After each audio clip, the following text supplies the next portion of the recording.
300 años antes del Holocausto, 400 antes de Ruanda, hubo otro genocidio, más grande, más largo, más brutal. 56 millones de personas muertas, 90% de población entera de continente.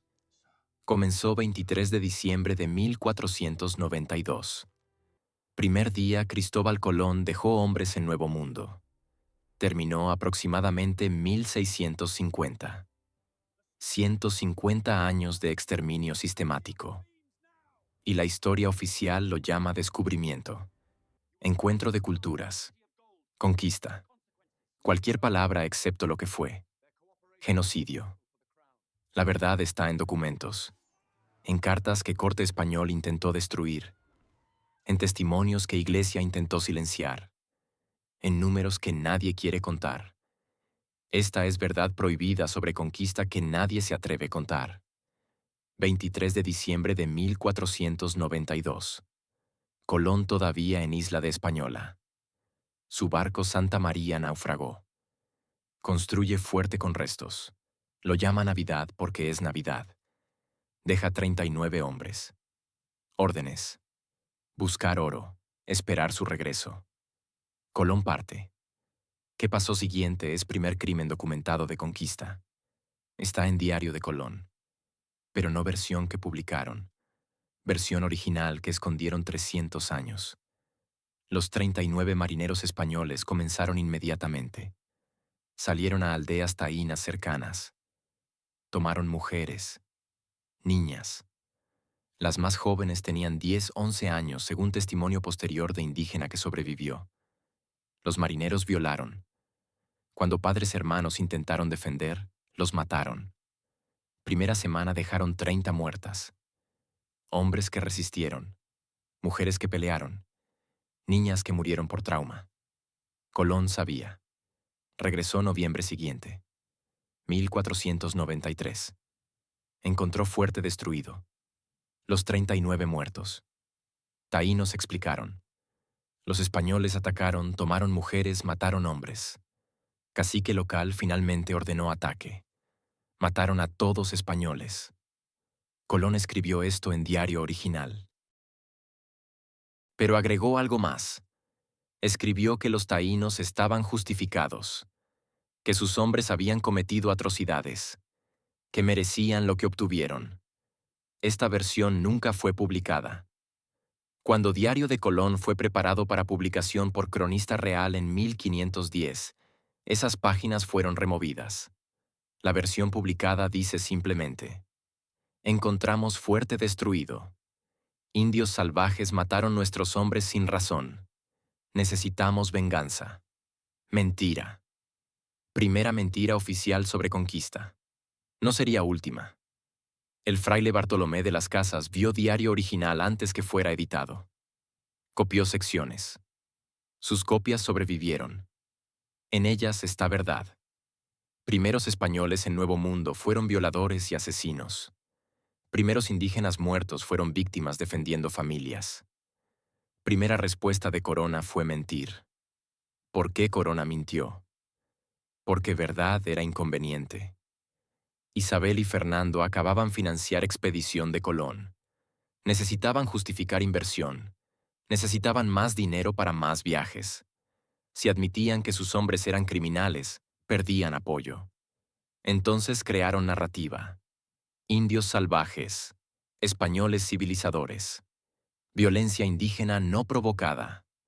Violencia española justificada como autodefensa o castigo merecido. Esta narrativa se volvió plantilla. Para próximos 150 años.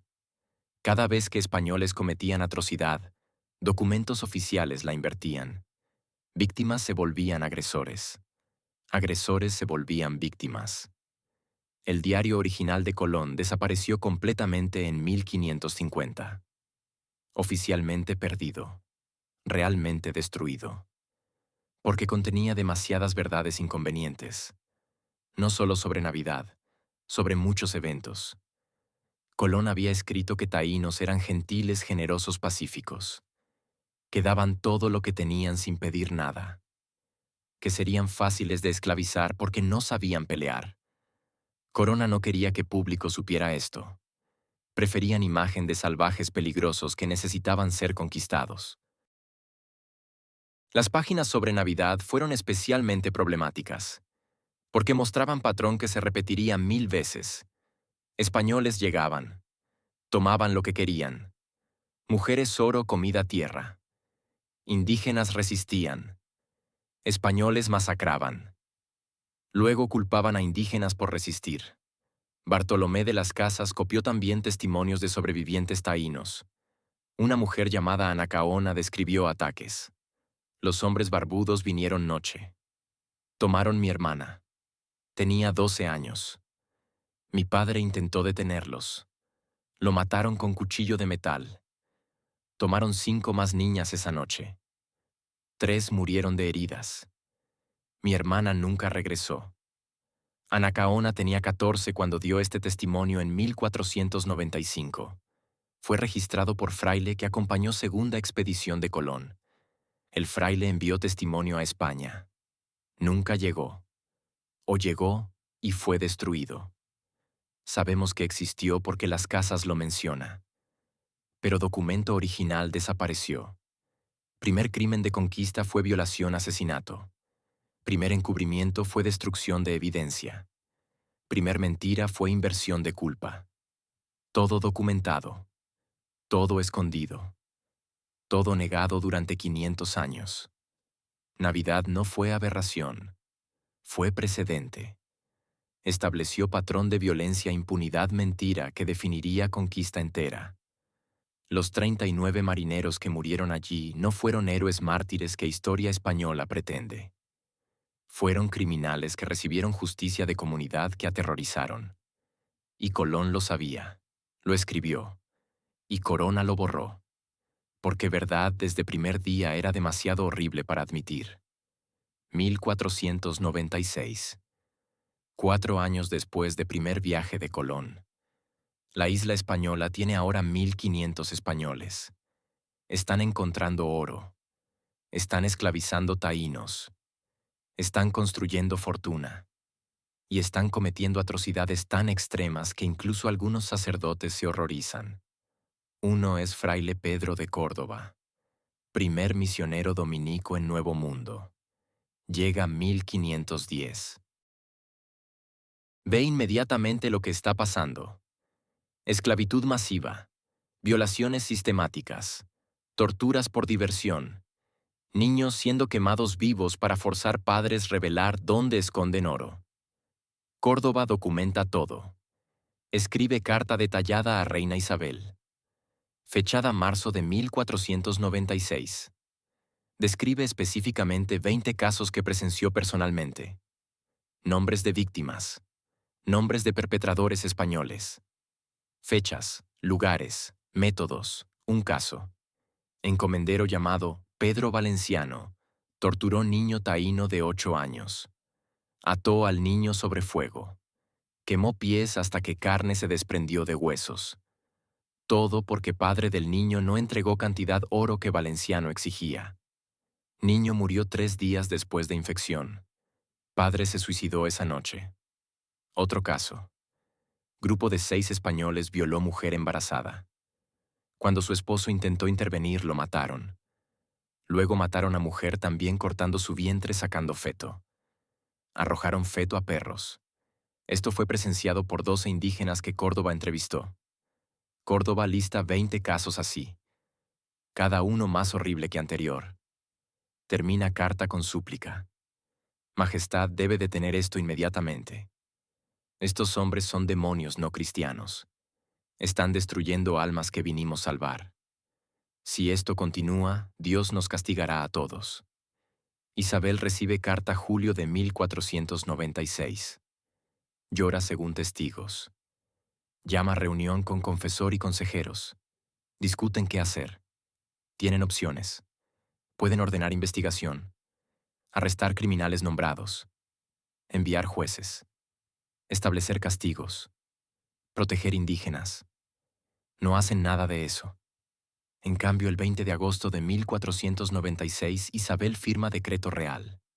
El decreto no menciona crímenes, no ordena castigos, ordena silencio. Decreto establece: todo correspondencia desde Indias debe pasar por Casa de Contratación en Sevilla. Casa revisará todas cartas. Cartas conteniendo acusaciones contra españoles en Indias serán confiscadas. Autores serán interrogados. Si acusaciones no pueden ser probadas, autores serán castigados por difamación. Más. Decreto prohíbe a sacerdotes escribir sobre asuntos seculares en Indias sin permiso expreso de corona. Permiso solo será dado si carta ha sido preaprobada por gobernador local. Gobernador local es exactamente la persona acusada de permitir abusos. Es trampa perfecta. Sacerdotes no pueden reportar crímenes sin aprobación de criminales. Si lo hacen de todas formas, son castigados. Víctimas no tienen voz. Perpetradores no tienen supervisión. Pedro de Córdoba intenta escribir otra carta. 1498. Esta vez a confesor de Isabel directamente. Carta es interceptada en Sevilla. Córdoba es llamado de regreso a España. Interrogado. Acusado de exagerar por motivos políticos. Advertido nunca más escribir tales cosas. Córdoba regresa a Española. Silenciado. Pero no se rinde. Comienza a documentar testimonios en secreto. Los esconde. Planea eventualmente sacarlos de isla y publicar en Europa. Nunca lo logra. Muere en 1521. Oficialmente de fiebre. Sus papeles desaparecen. Algunos dicen fueron quemados por orden de gobernador. Otros dicen enviados a España y destruidos allí. El pacto del silencio funciona perfectamente. Durante siguiente 40 años, reportes de atrocidades desde Nuevo Mundo disminuyen dramáticamente. No porque atrocidades disminuyan, porque reportarlas es peligroso. Bartolomé de las Casas encuentra forma alrededor. No envía cartas. Va personalmente a España repetidamente. Habla directamente con Rey. No puede ser censurado si habla en persona. Pero la mayoría de sacerdotes no pueden hacer esto. No tienen conexiones de las casas, no tienen acceso a corte. Entonces guardan silencio, presencian horrores. No hacen nada. Sistema los ha silenciado efectivamente. En 1542, Las Casas finalmente publica su brevísima relación de destrucción de las Indias. En España, no en Indias. Causa escándalo. Pero para entonces 50 años han pasado. 50 millones están muertos. Demasiado tarde. El Pacto del Silencio establecido en 1496 permitió medio siglo de genocidio sin testigos creíbles. Isabel sabía. Eligió silencio sobre justicia. Eligió oro sobre vidas. Eligió imperio sobre moralidad. Y ese pacto nunca fue realmente roto. Incluso hoy documentos están sellados. Archivos están cerrados. Verdad está escondida. El silencio que comenzó con decreto de Isabel continúa 530 años después. Conquista española tuvo arma secreta. No pólvora, no acero, no caballos, perros. Perros de guerra entrenados específicamente para cazar y matar humanos. Se llamaban perros de guerra, y fueron tan efectivos que recibían salarios como soldados. La raza preferida era mastín español y alano. Perros enormes, 80 a 100 kilogramos. Mandíbulas que podían romper huesos. Entrenados desde cachorros no para atacar, sino para matar. Entrenamiento comenzaba con hambre. Cachorro era alimentado irregularmente. Aprendía a asociar hambre con necesidad cazar. Luego le daban muñecos rellenos con carne. Perro aprendía que destrozar muñeco traía comida. Finalmente le daban prisioneros indígenas vivos. Gonzalo Fernández de Oviedo, cronista oficial, escribió Proceso en 1535. Describió cómo cachorros eran entrenados con indígenas capturados. Primero niños pequeños porque ofrecían poca resistencia. Perro aprendía que morder humano traía recompensa. Gradualmente víctimas eran más grandes hasta Perro podía atacar adulto armado.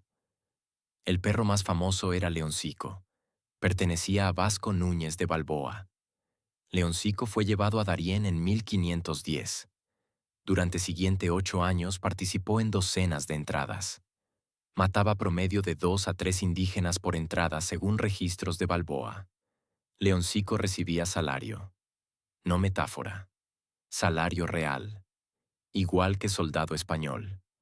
Balboa reclamaba porción de botín para su perro. Otros conquistadores aceptaban porque Leoncico era tan efectivo.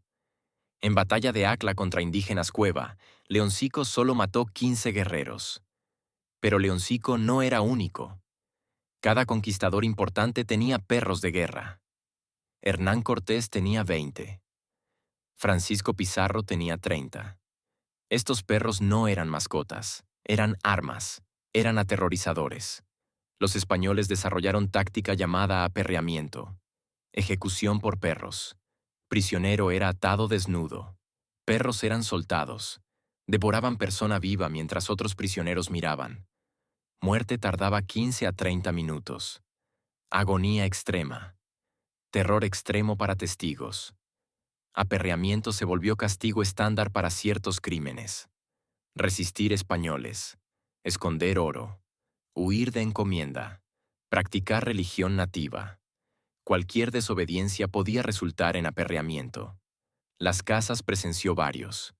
Describió uno en 1515. Cacique llamado Hathaway fue capturado en Cuba. Había liderado resistencia contra españoles. Fue sentenciado a aperreamiento. Las Casas intentó intervenir. Dijo que Hathaway merecía muerte rápida como prisionero de guerra honorable. Gobernador se negó. Quería ejemplo público. Hathaway fue atado en Plaza Central de Baracoa. 10 perros fueron soltados. Demoraron 22 minutos matarlo. Murió de shock y pérdida de sangre después que perros destrozaron su abdomen. Cientos de indígenas fueron forzados a mirar. Mensaje era claro. Esto pasa si resistes. Cronistas españoles describen perros de guerra con orgullo. Oviedo llamó a Leoncico valiente, leal, efectivo. Bernal Díaz del Castillo elogió perros de Cortés como soldados indispensables. Pedro Cieza de León describió aperreamientos como justicia necesaria contra salvajismo indígena. Ninguno expresó horror. Ninguno cuestionó moralidad. Para ellos, perros de guerra eran herramientas. Aperreamiento era política. Matar indígenas con perros no era diferente que con espadas. Pero había diferencia. Espada mata rápido. Perro mata lento. Espada es impersonal. Perro es aterrorizante. Ver humano devorado vivo por animal crea trauma que espada no puede. Era exactamente el punto. ¿Cuántos murieron por perros de guerra? Difícil saber exactamente. Aperreamientos eran documentados.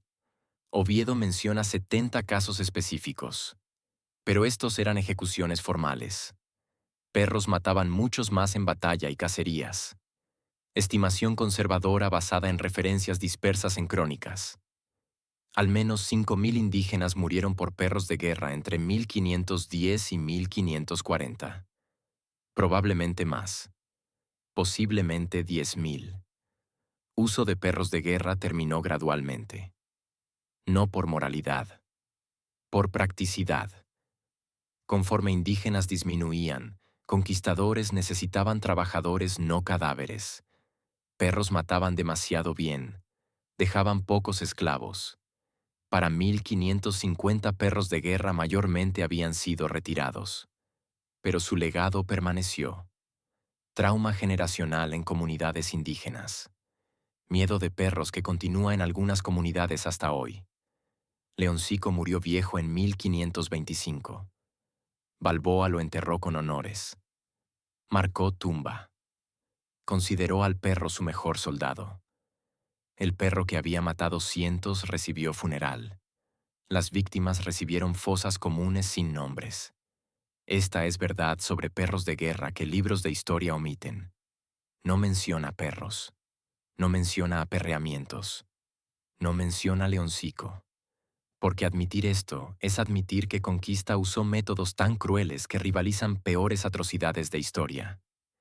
El oro que España extrajo de Nuevo Mundo tiene precio. No en ducados, en vidas. Cada onza de oro costó vidas indígenas.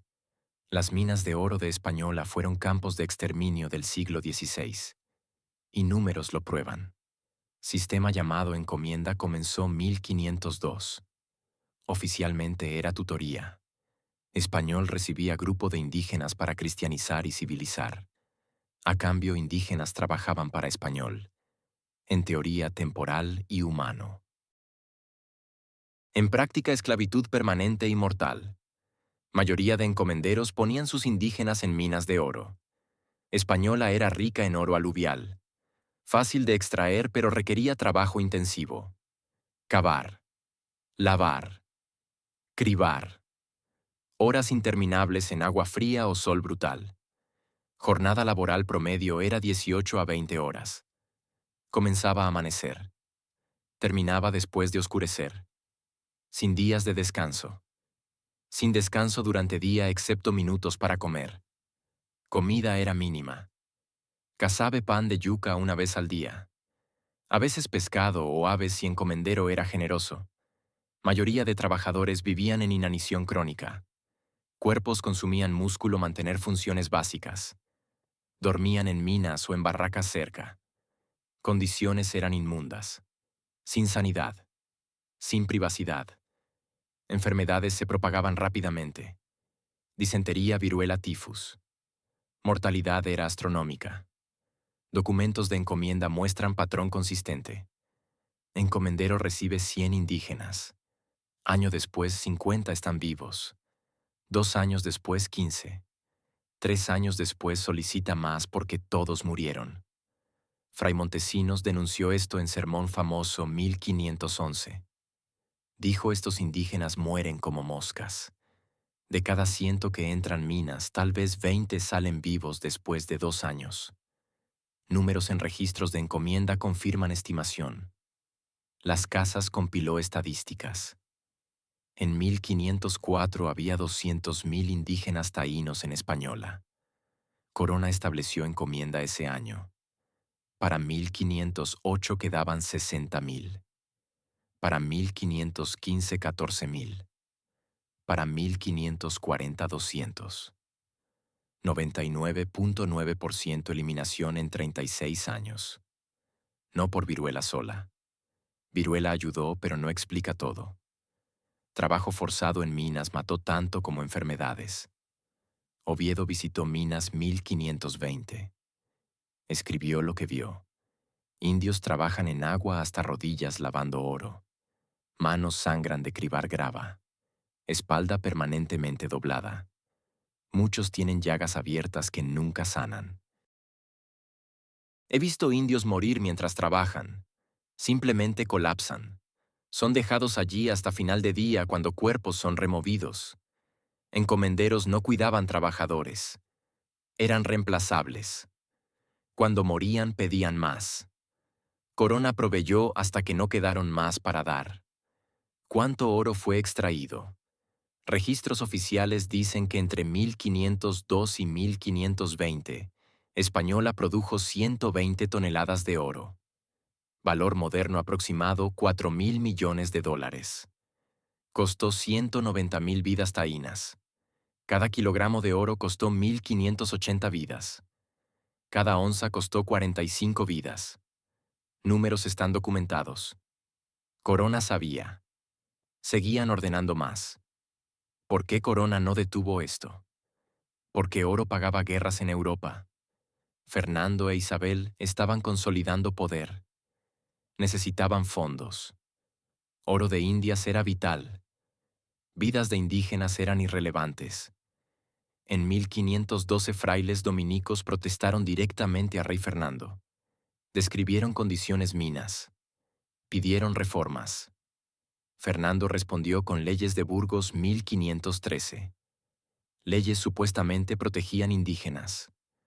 Limitaban horas trabajo a 10 por día. Ordenaban alimentación adecuada. Prohibían castigos extremos. Sonaba bien. Fue completamente ignorado en Indias. Gobernadores nunca aplicaron leyes. Encomenderos nunca obedecieron. No había inspectores que verificaran. No había castigos por violaciones. Leyes fueron teatro para satisfacer frailes quejosos. No cambiaron nada. Trabajo en minas continuó sin cambios hasta que no quedó nadie para trabajar. Entonces españoles importaron esclavos africanos. Comenzaron con indígenas de otras islas: Bahamas, Cuba, Jamaica. Los trajeron a Española. Los pusieron en mismas minas. Murieron igual de rápido. Para 1530 importación de africanos comenzó en serio. Reemplazaron indígenas extintos. Pero esa es otra historia de horror. Las minas de muerte de Española establecieron patrón. Trabajo forzado hasta extinción fue replicado en México, Perú, en todas partes donde había metales preciosos. Millones más murieron en minas de Potosí y Guanajuato. Esta es verdad sobre oro español que museos no mencionan cuando exhiben tesoros coloniales. Cada pieza fue pagada con vidas. Cada lingote costó familias enteras. Cada moneda representa agonía. Y España sabía. Documentaron todo. Contaron cuerpos. Calcularon reemplazos necesarios. Optimizaron sistema de muerte para máxima extracción de oro. No fue accidente. Fue política. Historia oficial habla de mestizaje como fusión de razas. Encuentro amoroso de culturas. Mentira. Mestizaje comenzó con violación masiva y sistemática. Y Corona lo permitió oficialmente. Sistema de encomienda daba a español no solo trabajadores. Le daba personas. Para cualquier uso. Ordenanza de 1502 especificaba: encomendero recibe indios para servicio. No especificaba qué servicio. En práctica significaba sexual también. Cada conquistador tenía derecho a 4 o 5 indígenas para uso doméstico. Oficialmente cocineras, lavanderas, sirvientas. Realmente concubinas, esclavas sexuales. Pedro Mártir de Anglería, cronista, escribió en 1511: es costumbre que cada español tenga 4 o 5 mujeres indias para su cama. Algunos tienen 10 o 20. No es secreto. Es normal. Gobernador mismo tiene harén de 30. Edad de víctimas era chocantemente joven. Las casas documentó casos. Niñas de 10, 11, 12 años eran tomadas preferentemente. Vírgenes eran más valoradas. Padres que resistían eran asesinados. Un caso específico. Conquistador llamado Francisco Roldán tomó niña de 11 años llamada Higuemota. Era hija de cacique importante. Roldán la violó repetidamente durante 6 meses. Cuando quedó embarazada la descartó. Murió en parto a 12 años. Bebé murió también. Otro caso. Encomendero Juan de Esquivel mantenía 15 mujeres indígenas en su casa. Edades 9 a 16.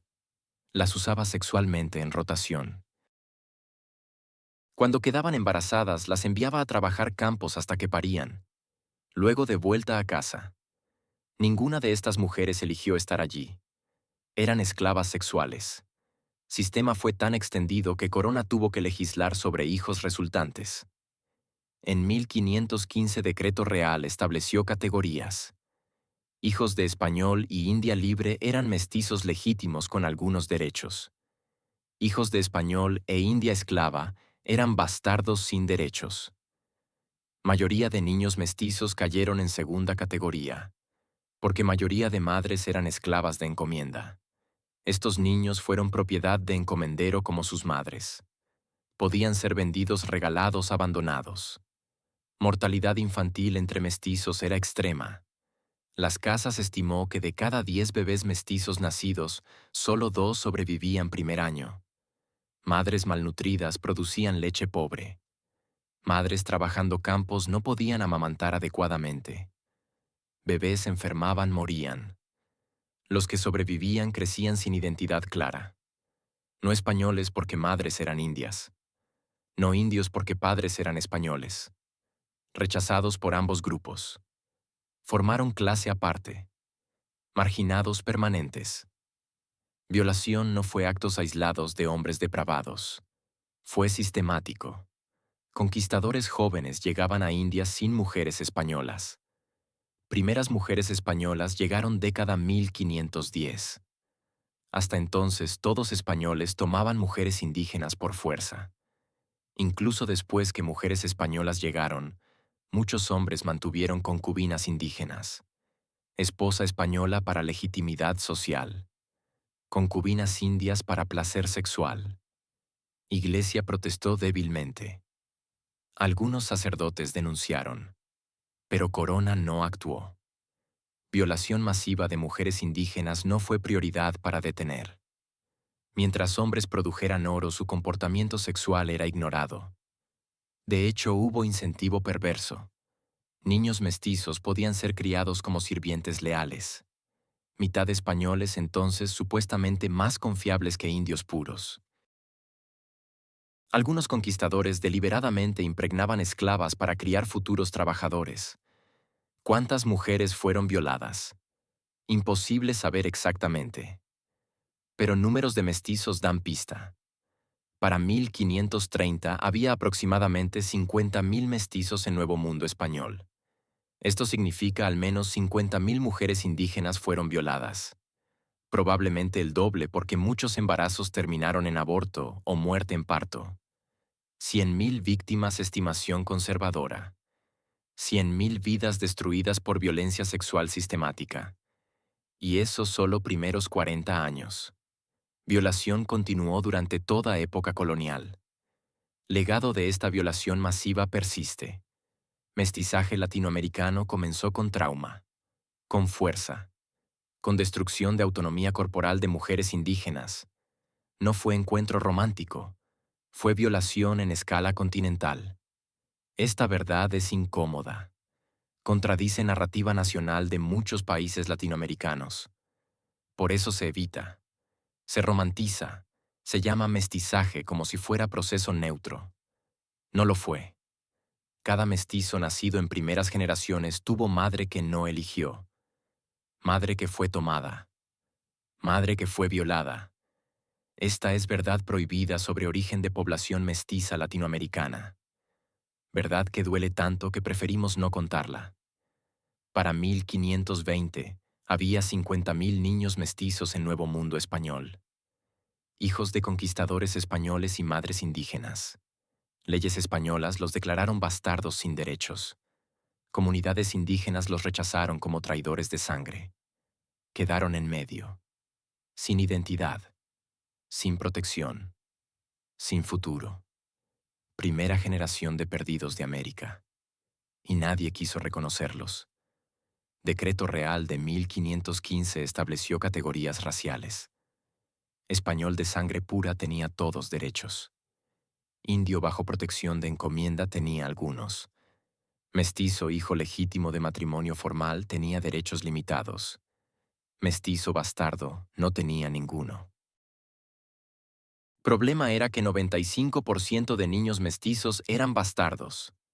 Padres españoles raramente se casaban con madres indias.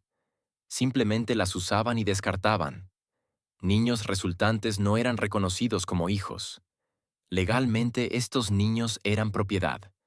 Si madre era esclava de encomienda, hijo también lo era. Podían ser vendidos, regalados, abandonados. Muchos encomenderos los vendían a edad temprana. Servicio doméstico en ciudades. Trabajo en campos. Incluso enviados a España como sirvientes. Los que quedaban con madres enfrentaban rechazo de comunidad indígena. Eran vistos como producto de violación. Como recordatorio de violencia española. Como no completamente indígenas. Muchas comunidades los expulsaban. Un caso documentado. Niño mestizo llamado Diego, hijo de conquistador anónimo y mujer taína. Padre nunca lo reconoció. Madre murió en parto de segundo hijo cuando Diego tenía 3 años. Comunidad taína se negó a criarlo porque era mestizo. Fue dejado en iglesia. Sacerdotes lo criaron hasta 6 años. Luego vendido como sirviente a comerciante en Santo Domingo. Trabajó resto de vida corta. Murió a 14 de enfermedad. Mortalidad infantil entre mestizos era catastrófica. Las Casas calculó que 60% morían antes de 5 años. Causas múltiples.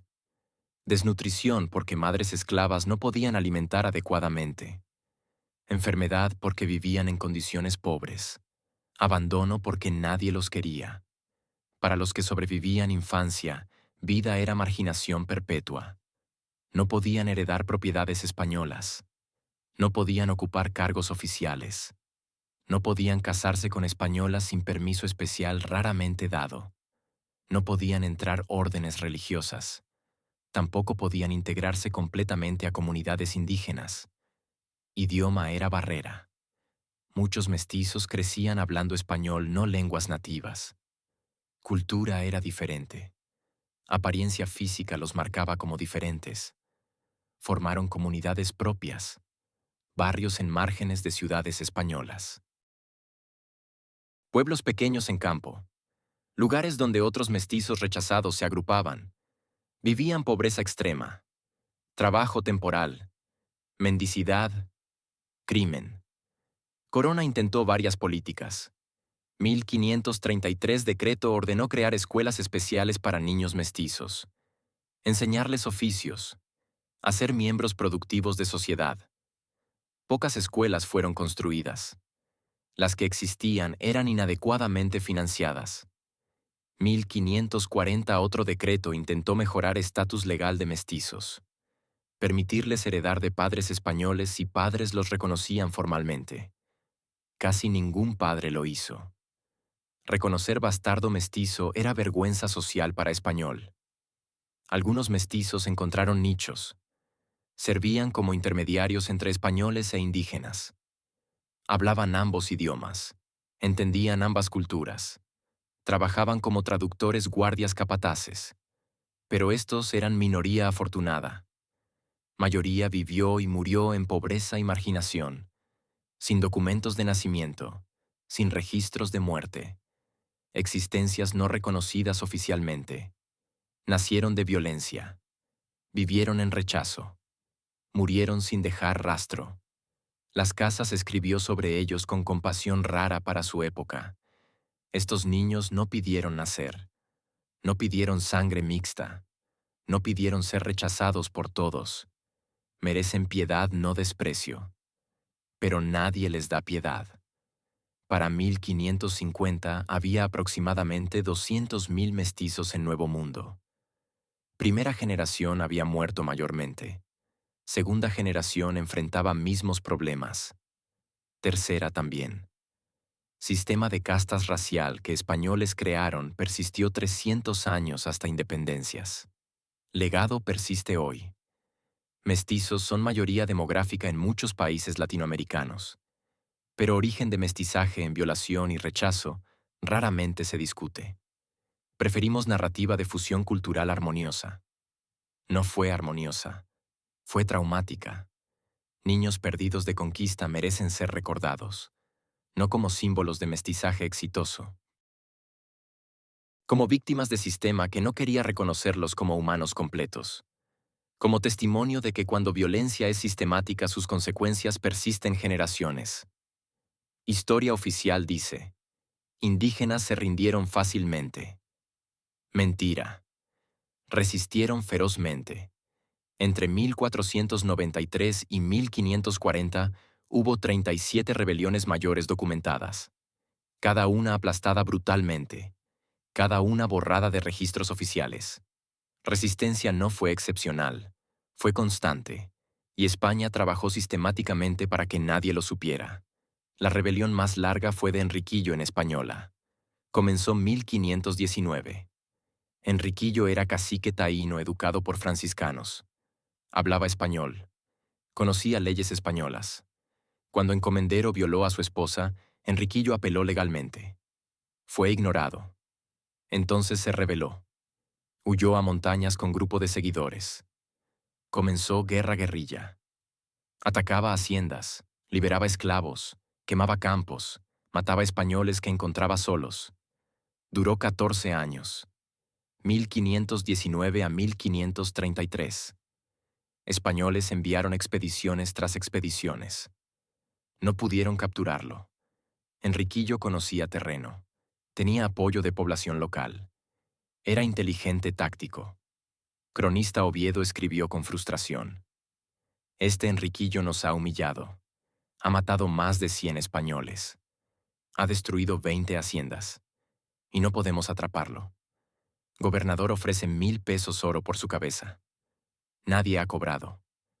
Finalmente, en 1533, Corona ofreció paz. Enviaron negociador con propuesta.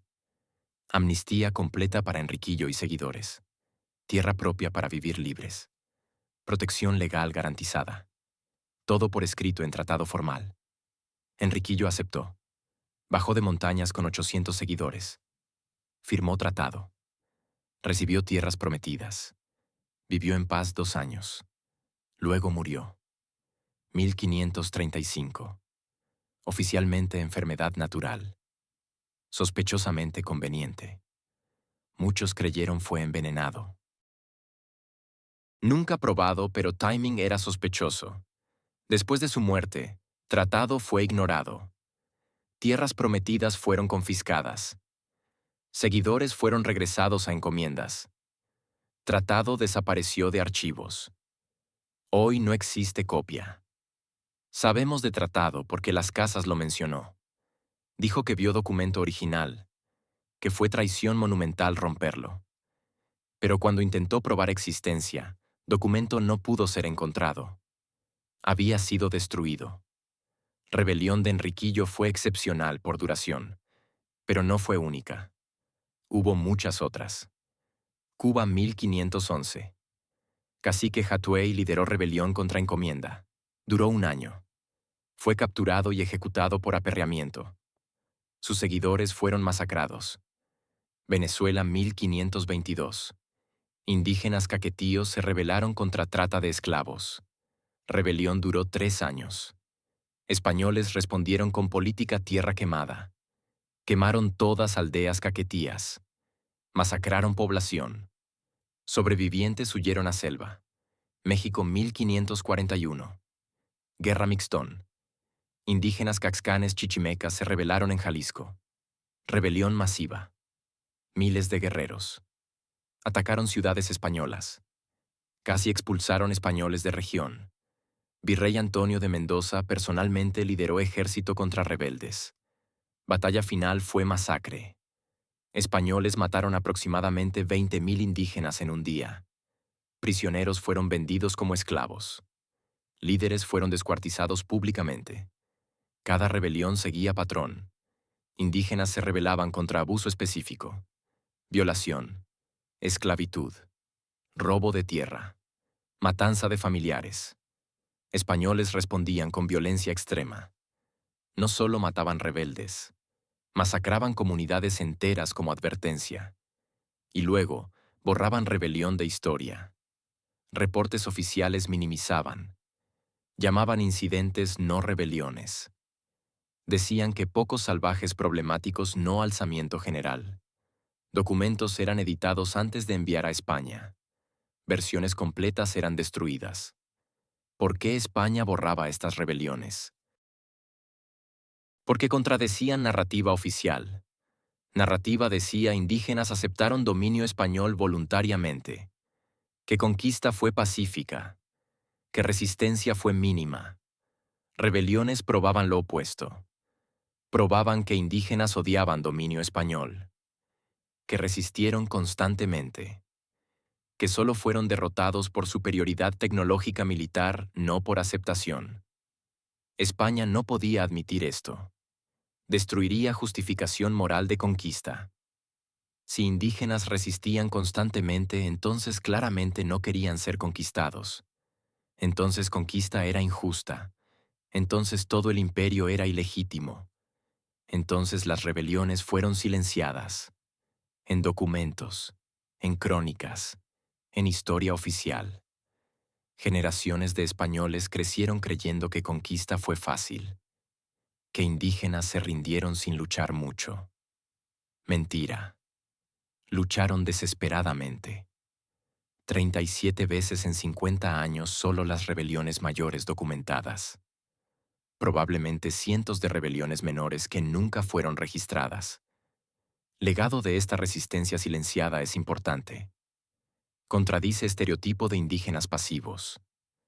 Muestra que lucharon por libertad constantemente, que fueron derrotados pero nunca completamente sometidos.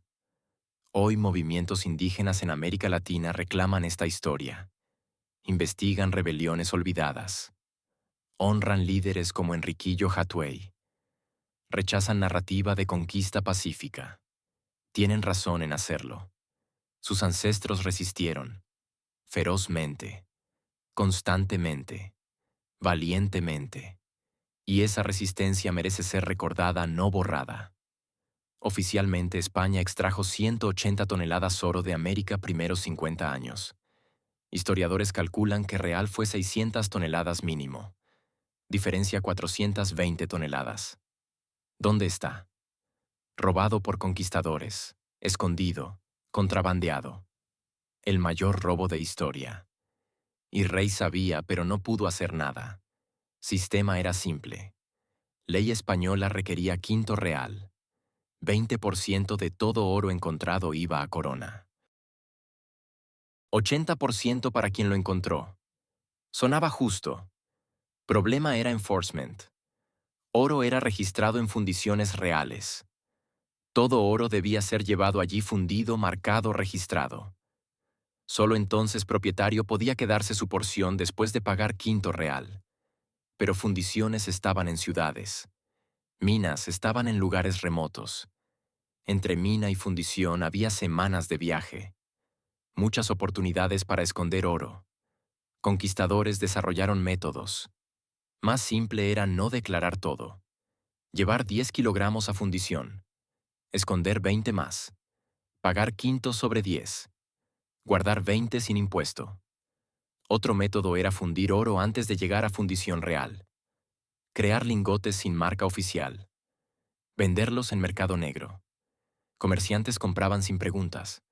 Revendían en Europa o Asia. Tercer método era contrabando directo. Barcos salían de puertos americanos hacia España. Tenían carga registrada. También carga secreta. Capitanes eran sobornados. Aduanas eran sobornadas. Oro llegaba a España sin haber pagado impuesto. Corona sabía todo esto. Intentó detenerlo. 1504 estableció inspectores reales en cada fundición. Inspectores pronto eran sobornados por encomenderos ricos.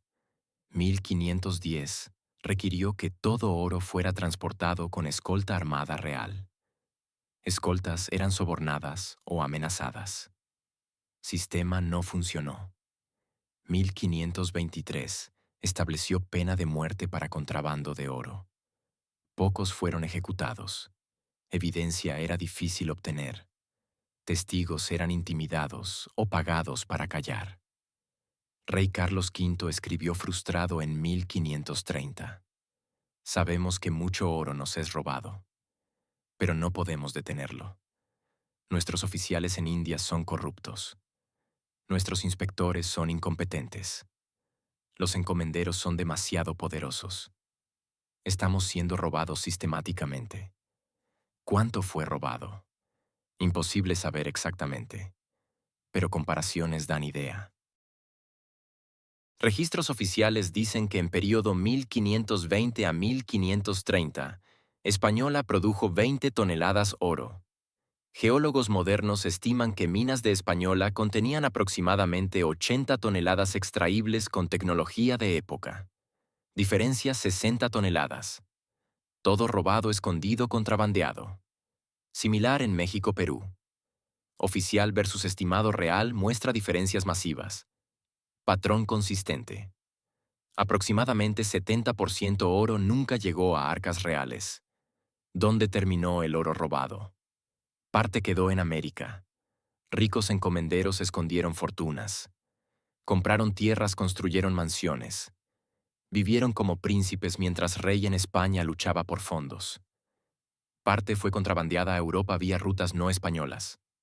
Portugal, Francia, Inglaterra.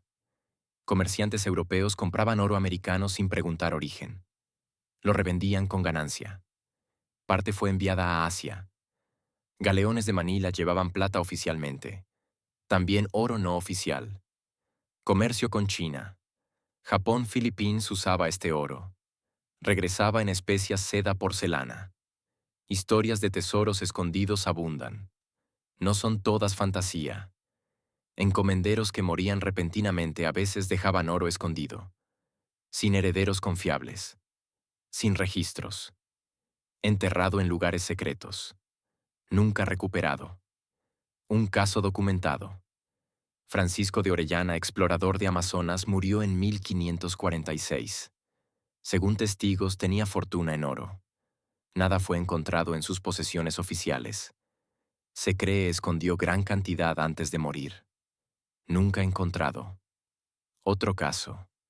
Diego de Almagro, conquistador de Chile, ejecutado en 1538. Tenía reputación de hombre más rico de Perú. Cuando fue arrestado, su oro desapareció. Asociados fueron torturados para revelar ubicación. Ninguno habló o realmente no sabían. Oro nunca recuperado. El oro fantasma tuvo consecuencias económicas. España esperaba financiar guerras europeas con oro americano. Recibió mucho menos de esperado. Tuvo que pedir préstamos. Se endeudó masivamente. Eventualmente declaró bancarrota varias veces. Irónico. España conquistó tierras más ricas en oro del mundo. Pero gran parte de ese oro nunca llegó a España. Fue robado por sus propios súbditos. España se empobreció mientras conquistadores se enriquecieron. Corona intentó recuperar algo. 1550 creó tribunales especiales para investigar fortunas sospechosas, llamados juicios de residencia. Oficial saliente era investigado. Si fortuna era demasiado grande para explicar con salario oficial, diferencia era confiscada. Algunos conquistadores fueron alcanzados. Hernán Cortés enfrentó juicio residencia. Tuvo que pagar multas enormes, pero conservó mayoría de fortuna. Otros fueron más astutos. Escondieron riqueza. Sobornaron jueces. Escaparon castigo. El oro fantasma representa no solo robo financiero, representa moral de conquista. Hombres que vinieron supuestamente traer civilización realmente vinieron por codicia. Robaron indígenas. Robaron rey. Robaron a quien pudieron. Y gran parte de ese oro todavía está allá afuera, escondido en selvas, enterrado bajo ciudades modernas, perdido en naufragios, esperando ser encontrado. O quizás mejor dejarlo perdido. Es oro manchado de sangre de todas formas. 1567. Rey Felipe II ordena revisión completa de todas crónicas sobre Indias. Oficialmente para precisión histórica. Realmente para censura. Comisión revisa miles de documentos. Cartas de conquistadores. Informes de gobernadores. Testimonios de sacerdotes. La mayoría es quemada. Resto editado pesadamente. Historia oficial es reescrita. Y evidencia de reescritura es destruida también. La comisión fue presidida por Juan López de Velasco, cosmógrafo real. Tenía mandato claro de Felipe. Eliminar documentos que presenten conquista de manera negativa. Preservar solo aquellos que justifiquen dominio español. Comisión trabajó 8 años. 1567 a 1575. Revisaron estimados 10.000 documentos individuales. Cartas, crónicas, informes, testimonios. Clasificaron en categorías. Apropiados para preservación. Requieren edición antes de preservación. Deben ser destruidos inmediatamente. No sabemos criterios exactos, pero resultados muestran patrón. Documentos preservados sin edición. Cartas describiendo victorias españolas. Informes sobre conversiones exitosas. Crónicas elogiando conquistadores. Todo que hacía conquista verse bien. Documentos editados. Aquellos con información útil, pero también detalles problemáticos. Partes problemáticas cortadas. Resto preservado. Ediciones no eran marcadas. Documentos parecían completos, pero no lo eran. Documentos destruidos, testimonios de atrocidades, reportes de genocidio, quejas de sacerdotes sobre tratamiento de indígenas, cifras reales de muertos, descripciones de esclavitud sexual, todo quemado. Sabemos sobre documentos destruidos porque existe lista. En 1872, historiador Marcos Jiménez de la Espada encontró catálogo en Archivo de Indias. Lista de documentos revisados por comisión con decisión tomada para cada uno. Lista tiene 2.300 entradas. 600 marcadas preservar. 900 marcadas editar. 800 marcadas destruir. 800 documentos importantes sobre conquista eliminados deliberadamente. Jiménez de la Espada publicó la lista. Causó escándalo entre historiadores. Mostraba exactamente qué España había escondido.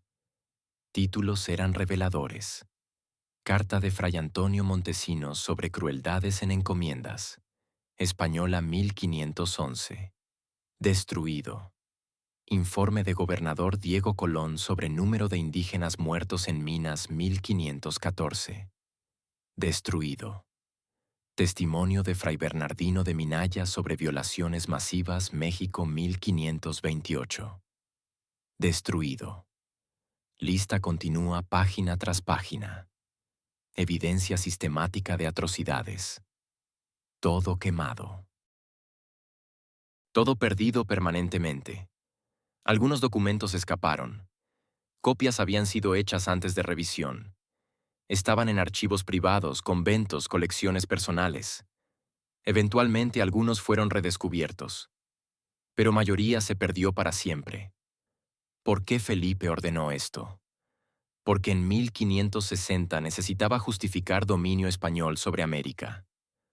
Otros países europeos desafiaban derecho de España. Holanda e Inglaterra.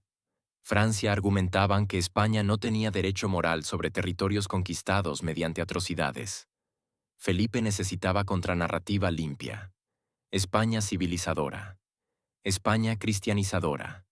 España benefactora de indígenas salvajes. Documentos mostrando verdad contradecían narrativa. Entonces fueron eliminados. La censura tuvo éxito. Durante siglos, historia oficial de conquista fue basada en documentos que pasaron revisión de Felipe. Conquista parecía relativamente humana. Algunos excesos sí, pero generalmente justa. Solo cuando archivos comenzaron a abrirse en siglo XIX, verdad emergió. Historiadores encontraron documentos que habían escapado destrucción. Encontraron listas como la de Jiménez mostrando qué había sido escondido. Empezaron a reconstruir historia real. Pero daño era permanente. 800 documentos destruidos significan 800 perspectivas perdidas. 800 voces silenciadas. 800 evidencias que nunca podremos ver. ¿Qué contenían exactamente? Nunca sabremos. Solo tenemos títulos en lista. Algunos son tentadoramente específicos. Registro completo de indígenas muertos en encomiendas española 1502 a 1520. Destruido. Esto habría dado número exacto. Ahora solo podemos estimar. Testimonios de 23 mujeres indígenas sobre violaciones por encomenderos, Santo Domingo 1515. Destruido. Esto habría dado voces directas a víctimas. Ahora solo tenemos referencias indirectas. Felipe no solo destruyó documentos, prohibió escribir nuevos del mismo tipo. Decreto de 1570 prohibió a funcionarios en Indias escribir reportes conteniendo información que pueda dañar reputación de España o causar escándalo. Censura prospectiva. No solo esconder pasado. Prevenir documentación futura de atrocidades continuas. Sistema que aseguró que verdad nunca sería completamente conocida. Esta censura continúa de formas. España moderna ha sido lenta abriendo archivos coloniales. Algunos documentos todavía clasificados.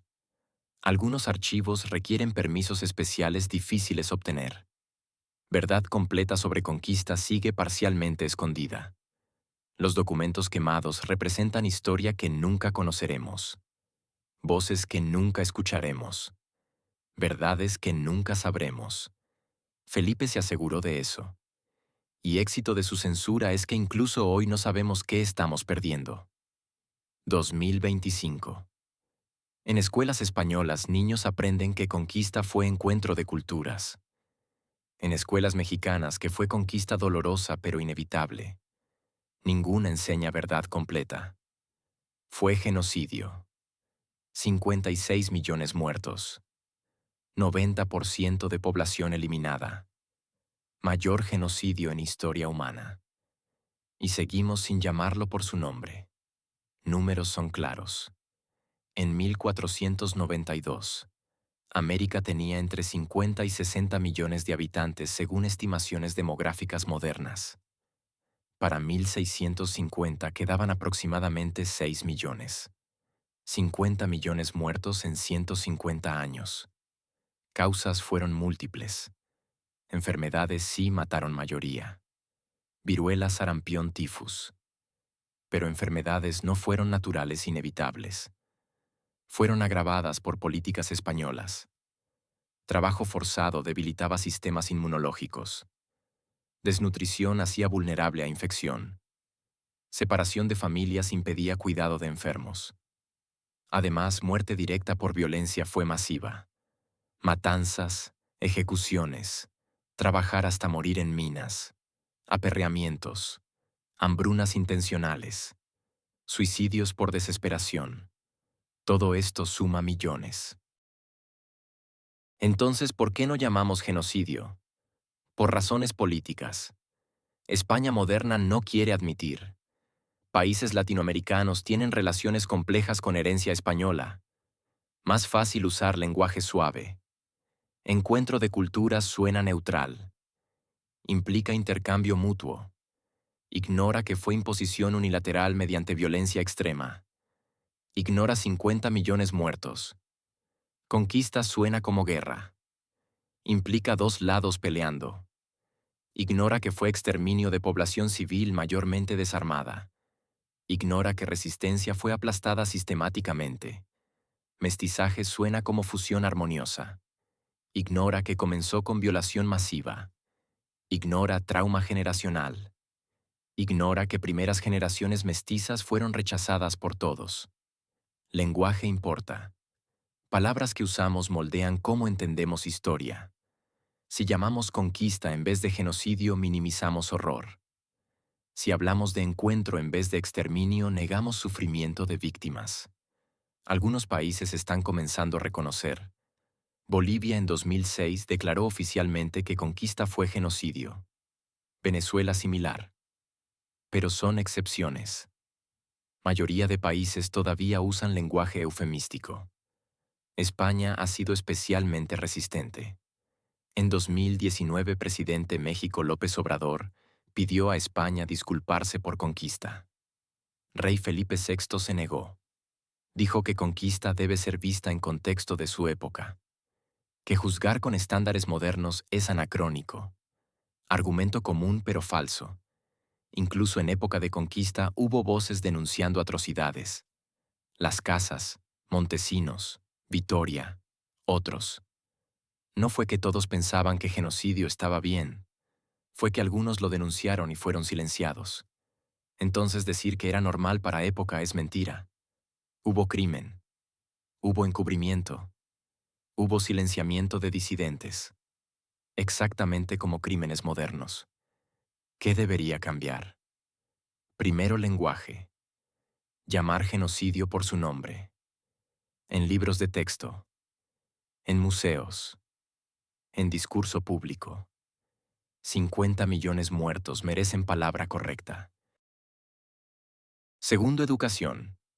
Enseñar verdad completa, no versión sanitizada. Enseñar sobre esclavitud sexual. Sobre minas de muerte. Sobre perros de guerra. Sobre documentos quemados. Todo. Tercero, reconocimiento oficial. Gobiernos de España y países latinoamericanos deberían reconocer formalmente que conquista fue genocidio, que fue crimen contra humanidad, que víctimas merecen ser recordadas. Cuarto, reparaciones simbólicas. No dinero necesariamente, pero monumentos, días de conmemoración, preservación de sitios históricos, apertura completa de archivos, investigación continua. Resistencia a esto viene de miedo. Miedo de que reconocer genocidio debilite identidad nacional. Miedo de abrir cuestiones de tierra y justicia. Miedo de enfrentar verdad incómoda sobre fundación de sociedades modernas. Pero verdad no desaparece por ignorarla. Persiste. En memorias de comunidades indígenas. En trauma generacional. En desigualdades que continúan hoy. Sociedades latinoamericanas modernas están construidas sobre genocidio. Geografía política fue determinada por conquista. Jerarquías raciales fueron establecidas entonces. Distribución de tierra refleja confiscaciones coloniales. Negar genocidio es negar fundación real de sociedades modernas. Es pretender que comenzaron limpiamente. No lo hicieron. Comenzaron con sangre. 50 millones de cadáveres.